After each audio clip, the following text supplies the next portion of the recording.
Hey guys, Jingraves here, doing another manga review for you guys. So this is our day 5, video 5. So it's anyway, this is one of my absolute favorite ones. Honestly, top marks, 5 out of 5. I'll tell you that up front. And we'll go into it as we go. But this is Sweetness and Lightning. If you have not read this one is super super fun. Um, some of the aspects of it I feel like are a little sad though, getting into it. Um, so basically, what we have is we have a dad and his daughter, and the dad is just now trying to get over the loss of his wife. Basically, that's what it is. Is he's got him and his daughter Sumugi, um, and his wife just passed away, and he has to pick up responsibilities that he didn't have before.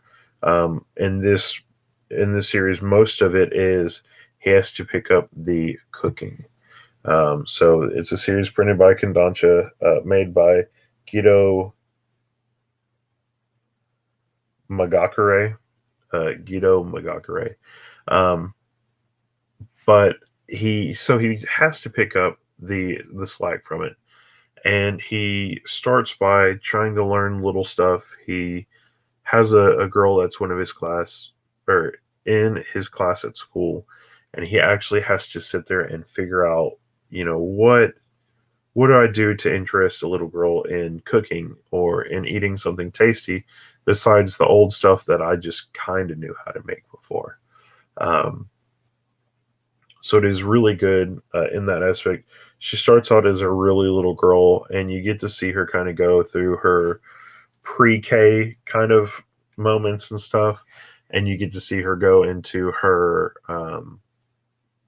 into like her first grade kind of moments as well, um, until you get to like the last few chapters of the book, and then you actually get to see her as a teenager, some other stuff like that. So it was really fun doing it. That was one of the hurdles I felt like was going to be hard. Of how do you get over part of that stuff whenever it comes down to it, because there is so much in it to explain. And do you just kind of get to a spot and just kind of drop it, or do you kind of show the future of what else is going to happen? So it's really fun. You find out that it's the convenience because the girl that is in the dad's class, um, her family actually owns a restaurant, but her mom is kind of like an Andrew Zimmerman or somebody like that. They go around and talk about food and do all this other stuff, so she's not home all the time. And the restaurant is closed down part of the year. So um, they basically come over, they use the restaurant, they make different stuff, and it's really good because they connect and they do all this other stuff with that, um, which I do like. At the end of every chapter, whenever they have that, they have a recipe, almost like if you could sit there and cut it out. They have almost like a recipe card that you could actually you know write all the stuff down and tell you how to make it and everything else, which I just love. I love that aspect of food manga when it actually gives you the tools and stuff to go back and actually remake some of that stuff. Um, so it does that. It tells you kind of everything in every chapter that's made, and that's the really fun part of it, I think. On top of that, they actually kind of explain it to you in the chapter, so you're almost getting like that one-two punch sequence, which again I love. Um, and just some of the other stuff, the slice of life aspect of it is super good. Um, Let me show you some other ones. So here we have Samugi and the other girl. Kohi is the dad. Katori is the student. So um, there's them having donuts. Here's them, I think, going to the market and coming back. You get to see some of the other friends, Kotori's friend, the blonde girl, and Kohi's friend, the blonde guy. Some of them have experience with different stuff too. You get to know some of the food with the weather change, whether it's good in summer to eat it fresh, whether it's bad, um, stuff like that.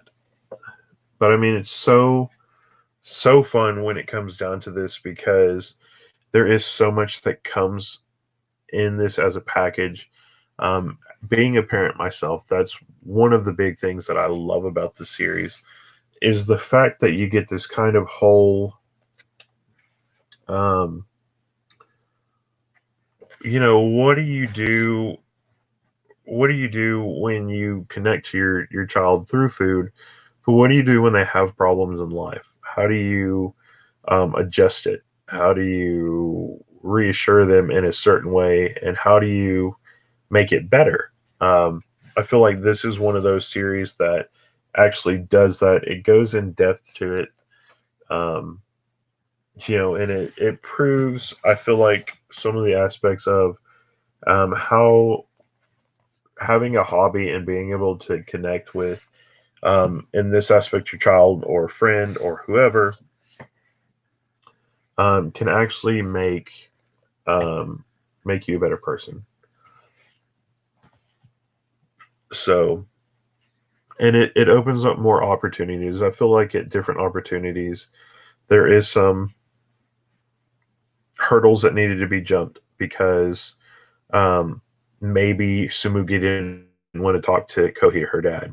Um, she didn't want to do that. She didn't know how to express like her love at times, and through the cooking, it actually does that, which is something again that I love to do. I love to see it, um, and being able to do that and actually make it for one of my loved ones or somebody else, and being able to enjoy it is just kind of one of those phenomenal feelings um, when it comes down to it. And like I said, they did end it really well. Now, this is the thing that I actually heard a lot of people talk about with it is they didn't want it to end up as one of those age gap romances, um, which in this aspect, the way the story was leading, um, I wanted part of it to be that way because there wasn't really anybody, other characters that our main boy Kohi could actually like end up with. Um, just because that's where all the connection was happening with Kotori. And when you actually sit down and think about it, uh, Kohi actually wasn't even that old. Um, and the age gap between them actually wasn't as much as you thought it would be. Um, especially with the leaps, hurdles, and bounds that it has. And I really like the aspect of the ending of it where the um, mangaka, uh, Guido, basically turned around and almost made Volume 12 seem like it could have been either way. They were really, really good friends or they were lovers. I love that they did that. Just how it was written and just kind of the future of everything. Um, but it did leave a super, super big impression. I'm not gonna lie. That's why I said earlier this is a 5 for 5 for me. It is that good, um, as well as just all the extra stuff that's in it. I feel like it is definitely one that everybody should pick up. Every parent should pick up, as well as people that like to cook, stuff like that. I mean, it's wonderful. It is a very wonderful, wonderful read. So if you haven't checked it yet, check out Sweetness and Lightning. Like I said, it is one of my favorites. And I'm going to show you guys this real quick too. So on the side of the book here, they also show these foods, which is some of the stuff that they talk about. And that is another thing that I really enjoyed with this is how delicious the food looked. And how some of it just seemed really simple, how they presented it to you and everything. So again, I hope you guys will pick this one up. You'll try it out. Like I said, it is super, super, super good. And of course, it's got a great name, Sweetness and Lightning. Um, so anyway, check it out. Uh, I will catch you guys later. Let me know if you cook anything out of it because it is pretty cool learning some of that stuff. And I will catch you guys later. Thanks for watching. I'm Jingraves. Bye.